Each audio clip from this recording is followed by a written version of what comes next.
We are 11 months into this pandemic, and this week there was a real tangible light at the end of the tunnel.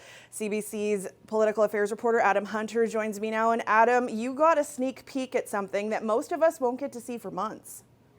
That's right. Yesterday, we got a tour of the mass immunization clinic and some of the other immunization centers that the government will set up, at least in Regina. We know there's going to be, more than 200 across the province when we're all up and running. But it's a real tangible thing that you'll be able to see, hopefully sooner rather than later. As you mentioned, Sam, it's going to depend on vaccine supply, very low right now.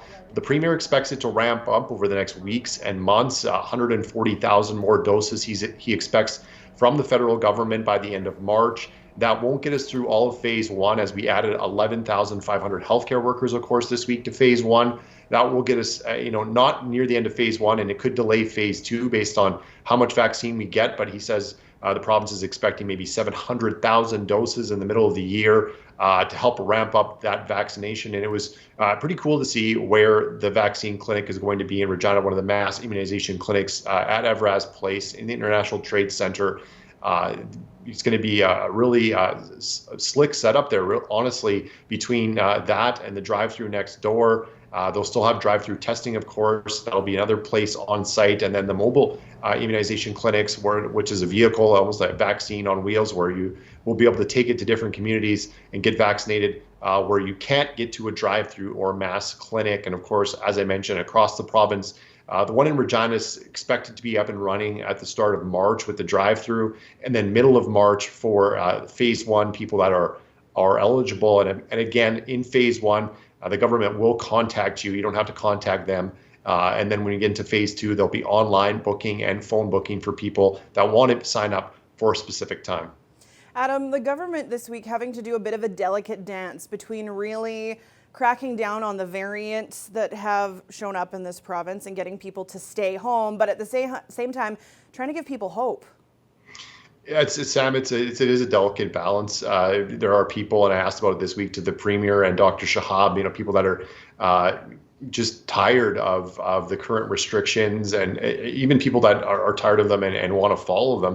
And they're not comfortable maybe going out and seeing friends at a restaurant, but they want to expand their bubble a little bit. And the Premier admitted that's something he would like to see be a possibility, maybe even perhaps before that March 19th date where we saw the restriction is extended to, but it's not going to be possible yet. And that's because of that variant threat and the fact that the cases are still relatively high in Saskatchewan.